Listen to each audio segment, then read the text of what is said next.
പൊട്ടിയ താലി ചരടുകൾ കാണാം, പൊട്ടാമധ്യ കുപ്പികൾ കാണാം, പലിശ പട്ടിണി പടികേറുമ്പോൾ പുറകിലെ മാവിൽ കയറുകൾ കാണാം. മങ്ങിയ കാഴ്ചകൾ കണ്ടുമടുത്തു, കണ്ണടകൾ വേണം, കണ്ണടകൾ വേണം. വേണം ഒരെണ്ണം എനിക്ക് വിടണം. എന്നതാ കന്നഡ എനിക്ക് ഒരെണ്ണം വേണം. കണ്ണട കച്ചവടക്കാരനാണോ? അയ്യോ, കന്നഡ കച്ചവടക്കാരനല്ല. ഞാൻ കന്നഡ എന്ന് പറഞ്ഞ കവിത ചൊല്ലിയതാണ്. ഓ, കവിത ചൊല്ലിയതാണോ? എന്നെ മനസ്സിലായില്ലേ? ഇല്ല. ഞാൻ പ്രശസ്ത കവി കറമ്പനട്ട. കറമ്പൻ അട്ടയോ?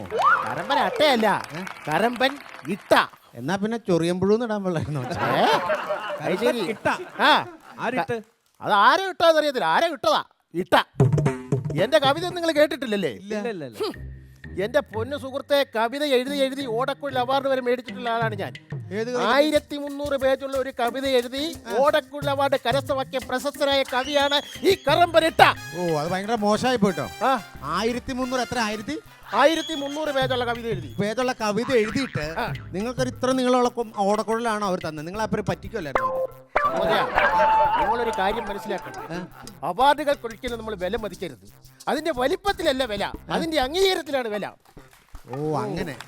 എന്റെ പൊന്നു സുഹൃത്തെ, നിങ്ങൾക്കറിയാവോ കവിത എന്ന് പറയുന്ന സാധനം എന്താണ്? എന്താണ്? അത് പല പ്രശസ്ത കവികൾക്കും താനേ വരുന്ന ഒരു സാധനമാണ്. ആണോ? ആ, ഈ കവിത എന്ന് പറയുന്നത് താനെ വരുന്നതാണോ? പിന്നെ കവിത എന്ന് പറയുന്ന സാധനം താനേ വരുന്ന സാധനമാണ്. അത് കവികൾക്കേ വരുള്ളൂ. അയ്യോ, കഴിഞ്ഞ ദിവസമേ ഏ, എന്റെ വീടിനടുത്ത് കവിത ഇങ്ങനെ പാണ്ടിലോറി കെട്ടി വലിച്ചോണ്ട് പോകുന്നുണ്ട്. അത് ഏത് കവിത? പന്തളം കുളനട റൂട്ടിൽ ഓടുന്ന പ്രൈവറ്റ് ബസ് കവിത. അയ്യോ. അതല്ലേ? എന്റെ പൊന്നു സഹോദര, ബസ്സിന്റെ കാര്യമാണോ പറയുന്നത്? അതെ, ഒന്ന് ചോദിച്ചോട്ടെ, നിങ്ങളുടെ ആദ്യത്തെ സൃഷ്ടി ഏതായിരുന്നു? എന്റെ ആദ്യത്തെ സൃഷ്ടിയുടെ കാര്യം പറഞ്ഞു കഴിഞ്ഞാൽ പെണ്ണുമ്പിള്ള എന്നെ ഉപേക്ഷിച്ച് പോകും. സൃഷ്ടി ഒരുപാടുണ്ട്, അത് പറയാം. അങ്ങനല്ല ഉദ്ദേശിച്ചത്. ശരിക്കും ഞാൻ തൂലിക എടുത്തെഴുതി എന്റെ ആദ്യത്തെ സൃഷ്ടി കവിതാ സൃഷ്ടിയുടെ കാര്യമാണ് ഞാൻ. ആണല്ലേ. എന്റെ അച്ഛൻ കുളിച്ചോണ്ടിരിക്കുന്ന സമയത്ത് അച്ഛൻ നീന്തലറിയാമതെ അച്ഛൻ വെള്ളത്തിൽ മുങ്ങിത്താഴുന്ന കണ്ടോണ്ട് അച്ഛന്റെ ആ മരണവെപ്രാളം കണ്ടോണ്ട് ഞാനൊരു കവിത എഴുതി. അതായിരുന്നു എന്റെ ആദ്യത്തെ കവിതാ സൃഷ്ടി. ഓഹോ, അതേതായിരുന്നത്? ആ കവിത കേൾക്കണോ? കേൾക്കണം. കേൾക്കാം. ബ്ലം ബ്ലം ബ്ലം ബ്ലം ബ്ലം ബ്ലം ബ്ലം ബ്ലം ബ്ലം ബ്ലം ബ്ലം ബ്ലം ബ്ലം ബ്ലം ബ്ലം ബ്ലം ബ്ലം ബ്ലാ ബ്ലാ ബ്ലം ബ്ലം. അച്ഛൻ വെള്ളത്തിൽ മുങ്ങി താഴുന്നു ബ്ലം ബ്ലം, അയ്യോ. അച്ഛൻ വെള്ളത്തിൽ നിന്ന് പൊങ്ങുന്നു ബ്ലം ബ്ലം, അച്ഛൻ ശ്വാസം കിട്ടാതെ മുങ്ങുന്നു ബ്ലം ബ്ലം ബ്ലം ബ്ലം. അവസാനം അവസാനം എൻ്റെ അച്ഛൻ ബ്ലം. എന്താണ് ഈ കവിതയുടെ പേര്? അച്ഛന്റെ ബ്ലം ബ്ലം. ഇതിന് അവാർഡൊക്കെ കിട്ടും. ഈ കവിതയ്ക്കോ? ഈ കവിതയ്ക്കാണോ ചേട്ടൻ അവാർഡ് കിട്ടിയത്? എനിക്കല്ല, 5 സി പഠിക്കുന്ന ഉണ്ണികൃഷ്ണന്. അതെങ്ങനെയാന്ന് നിങ്ങളല്ല എഴുതിയത്? പിന്നെ എങ്ങനെ അവൻ അവാർഡ് കിട്ടി? അച്ഛൻ വെള്ളത്തിൽ മുങ്ങി താഴ്ന്നുകൊണ്ട് ഇവൻ ആത്മാർത്ഥമായിട്ട് വെള്ളത്തിലോട്ട് എടുത്തു ഒറ്റ ചാട്ടാ. ആ. അച്ഛനെ കരയ്ക്ക് കയറ്റി രക്ഷിച്ചതിന് അന്നത്തെ സർക്കാർ ഈ ഉണ്ണികൃഷ്ണന് ധീരതക്കുള്ള അവാർഡ് കൊടുത്തു. അപ്പൊ നിങ്ങൾ അവിടെ നിന്ന് നന്നായിട്ട് അങ്ങ് കവിത എഴുതി? എന്റെ കവിത കാരണല്ലേ അവന് അവാർഡ് കിട്ടിയത്. അല്ലാതെ അവൻ രക്ഷിച്ചതിനല്ല. അല്ല അല്ല അല്ല. അങ്ങനെയാണെങ്കിൽ നമുക്കൊരു കാര്യം ചെയ്താലോ? ഈ തവണ ഓണത്തിനെ ഈ ചേട്ടന്റെ കവിത നമ്മുടെ ക്ലബ്ബിൽ അങ്ങ് അവതരിപ്പിച്ചാലോ? അവതരിപ്പിക്കാം. നിങ്ങളുടെ ക്ലബിന്റെ പേരെന്താണ്? Shambhu arts and sports club. അതിനെ Shambhu arts and sports club എന്ന് പേരിട്ടിരിക്കുന്നത്. അതെ, ഈ ശംഭു ഹാൻഡ്സ് ഒക്കെ വെച്ചിട്ട് അവിടെ ഒരു പയ്യൻ ക്യാൻസർ വന്ന് മരിച്ചുപോയി. അപ്പൊ അവന്റെ ഓർമ്മയ്ക്കായിട്ട് ഞങ്ങൾ ഇട്ടേക്കുന്ന പേരാണ് Shambhu arts and sports. Shambhu ഒക്കെ വെച്ച ക്യാൻസർ ഒക്കെ വന്ന് മരിച്ചു പോവോ? പിന്നെ ഇതൊക്കെ നേരത്തെ പറയണ്ടേ? കളഞ്ഞോ അത്? അല്ല ചേട്ടാ, ഈ കവിതയൊക്കെ ചുമ്മാ ഇങ്ങനെ എഴുതി വെക്കാതെ ഇതൊക്കെ ഫേസ്ബുക്കിൽ ഇടണം. ഫേസ്ബുക്കിൽ ഇടണമെന്ന് എന്റെ കവിത. എന്റെ പൊന്ന് ബിനുമേളമാലി, അല്ല അടിമാലി അല്ലേ? ബിനു അടിമാലി എന്റെ കവിത ഫേസ്ബുക്കിലിട്ട് വൈറലായി. രാജ്യം മുഴുവനും, അമേരിക്ക, ലണ്ടൻ, ഫ്രാൻസ്, സ്വിറ്റ്സർലൻഡ് എല്ലായിടത്തും എന്റെ കവിത വൈറലായില്ലേ? പിന്നെ എന്നിട്ടൊക്കെ അവിടെ തന്നെ എന്നാ വിളിയായിരുന്നു. എന്താ വിളിച്ചേ? അയ്യോ, എന്തുമാത്രം വിളിച്ചെന്നറിയാവോ? എന്നൊക്കെ വിളിച്ചെന്നറിയോ?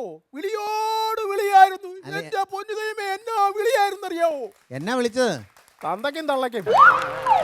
തള്ളയ്ക്കോ? അത്രയ്ക്ക് നല്ല കവിതയായിരുന്നോ? സത്യല്ലേ? അല്ല, ഈ പ്രകൃതിയെ പറ്റിയൊക്കെ കവിത എഴുതാറുണ്ട്. എന്ത് ചോദ്യം ഇത്! എല്ലാ കവികളും എഴുതുന്നത് പ്രകൃതിയെക്കുറിച്ചാണ്. ഞാനും പ്രകൃതിയെക്കുറിച്ച് കവിത എഴുതിയിട്ടുണ്ട്. പുഴയെക്കുറിച്ച് ഒന്ന് കേൾക്കട്ടെ. കേൾക്കണം. പുഴയാണെന്റെ മുത്തശ്ശൻ, പുഴയാണെന്റെ മുത്തശ്ശി, പുഴയാണെന്റെ പൊന്നച്ഛൻ, പുഴയാണെനിക്കേറവും ഇഷ്ടം, പുഴമീനാണ് എനിക്ക് ഏറ്റവും ഇഷ്ടം, കാരികൂരി വരാല് ചേറിമീൻ ചെമ്പല്ലി, ഇതെല്ലാമാണ് എനിക്ക് ഏറ്റവും ഇഷ്ടം. കടൽമീൻ കഴിക്കില്ലേ? കടൽമീൻ കടൽമീൻ കഴിക്കത്തില്ല. എന്താ? കടൽമീൻ ഇപ്പൊ നിമോണിയ. അമോണിയ. അമോണിയ, അതാ അവിടെ കടൽമീൻ കഴിക്കത്തില്ല. നമ്മുടെ ഈ സിനിമയ്ക്ക് വേണ്ടിയൊക്കെ കവിത എഴുതിക്കൂടെ? സിനിമയ്ക്ക് വേണ്ടി കവിത എഴുതാൻ പലരും വിളിച്ചിട്ടുണ്ട്, പക്ഷെ സമയം കിട്ടാത്തതുകൊണ്ട് പോയില്ല. സമയം കിട്ടാ? ഇല്ലില്ല, ഞാനിപ്പോൾ എൻ്റെ ഏറ്റവും പുതിയ കവിതയുടെ ഒരു പണിപ്പുരയില്ല. പണി എവിടെ വരെ എത്തി? പണി എന്ന് പറഞ്ഞു കഴിഞ്ഞാൽ തട്ടടിച്ചു, കമ്പി കിട്ടി, ഇനി വാർത്താ മതി. മൈക്കാട് പണിയാണ്. മൈക്കാട് പണിയാണ്. അതല്ലേ കവിതയ്ക്ക് നമ്മൾ അടിത്തറ ഇട്ടെന്ന്. എന്റെ ഏറ്റവും പുതിയ കവിതയുടെ പേരെന്നാന്നറിയോ? വെളിച്ചം ദുഃഖമാണുണ്ണി, തമസല്ലോ സുഖപ്രസവം. സുഖപ്രസവം എന്നല്ലേ? നിങ്ങൾ ഈ കവിത എഴുതും പോലെയല്ല, പ്രസവം അത്ര സുഖമല്ല. അനുഭവിച്ചറിഞ്ഞവർക്ക് അതിന്റെ വേദന അറിയാൻ പറ്റുള്ളൂ. അങ്ങനെ കളിയാക്കൊന്നും വേണ്ട. എന്റെ ഏറ്റവും പുതിയ കവിതാ സമാഹാരം കേട്ടാൽ നിങ്ങൾ ഇവിടെ ഇരുന്ന് പൊട്ടിക്കരയും. എന്താ കവിതയുടെ പേരെന്താണ്? എന്റെ പുതിയ കവിതയുടെ പേരാണ് മരം ഒരു വരമാണ്. അത് കൊള്ളാം, പേര് കൊള്ളാം കേട്ടോ. പിന്നെ മരം എന്ന് പറഞ്ഞാൽ എന്താണ്? മരം എന്ന് പറഞ്ഞാൽ പ്രകൃതിയാണ്, പ്രകൃതി അമ്മയാണ്. മരമുണ്ടെങ്കിലേ മഴയുള്ളൂ, മഴയുണ്ടെങ്കിലേ മഞ്ഞുണ്ടൂ, മഴയുണ്ടെങ്കിലേ വെള്ളമുണ്ടൂ, വെള്ളം ഉണ്ടെങ്കിലേ നമുക്ക് ഡൈല്യൂട്ടായിട്ട് സാധനം അടിക്കാൻ പറ്റുള്ളൂ.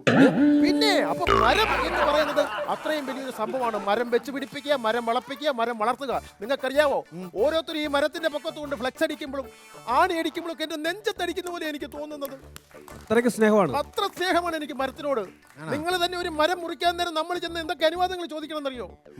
മരത്തിലിരിക്കുന്ന കിളിയോട് അനുവാദം ചോദിക്കണം, അതിൽ ഉറുമ്പിനോട് അനുവാദം ചോദിക്കണം, ഇലകളോട് അനുവാദം ചോദിക്കണം, അതിലെ കായ്കനികളോട് അനുവാദം ചോദിക്കണം. എന്തിനാ മരത്തിലൊരു പുഴുവുണ്ടെങ്കിൽ ആ പുഴുവിനോട് പോലും അനുവാദം ചോദിച്ചിട്ട് എന്നിട്ടേ മരം മുറിക്കാൻ പറ്റുള്ളൂ. ആണോ?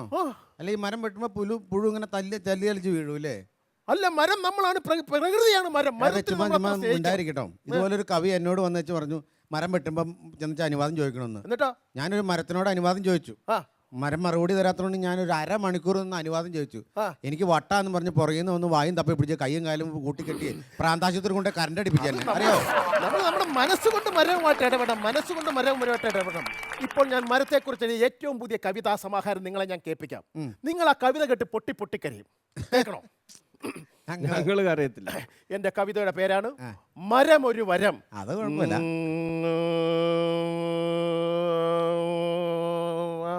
പൂജ ചെയ്യാൻ പോവാണോ? ഹലോ, എപ്പോ ആണോ? ഞാനിപ്പോ അങ്ങോട്ട് വരാം. എന്നാ പറ്റിയേ? ഞാനിപ്പോ അങ്ങോട്ട് വരാമെന്ന്. എന്താ വിഷയം? എന്താ? എന്റെ വീടിന്റെ മേളിലോട്ടൊരു മരം മറിഞ്ഞു വീണെന്ന് ഞാൻ എത്ര നാളായിട്ട് പറയുന്നു, ആ മരം മുറിച്ച് കളയണമെന്ന്. ആ കള്ളക്കളവൻ അമ്മായിയപ്പൻ ആ മരം മുറിച്ച് കളഞ്ഞില്ല. ഇത് 2 വെട്ട് നടക്കുമോ? 2 വെട്ട്. അപ്പൊ 2 മരം ഉണ്ടോ? 2 മരമല്ല, 1 മരം, 1 അമ്മായിയപ്പനും. വീടിന്റെ പൊക്കത്തോട്ടാ മരം വീട് നിൽക്കുന്നത്. ഇന്ന് ഞാൻ കാണിച്ചു കൊടുക്കാം. നല്ല മരത്തോട് ഭയങ്കര സ്നേഹമുള്ള മനുഷ്യനല്ലേ?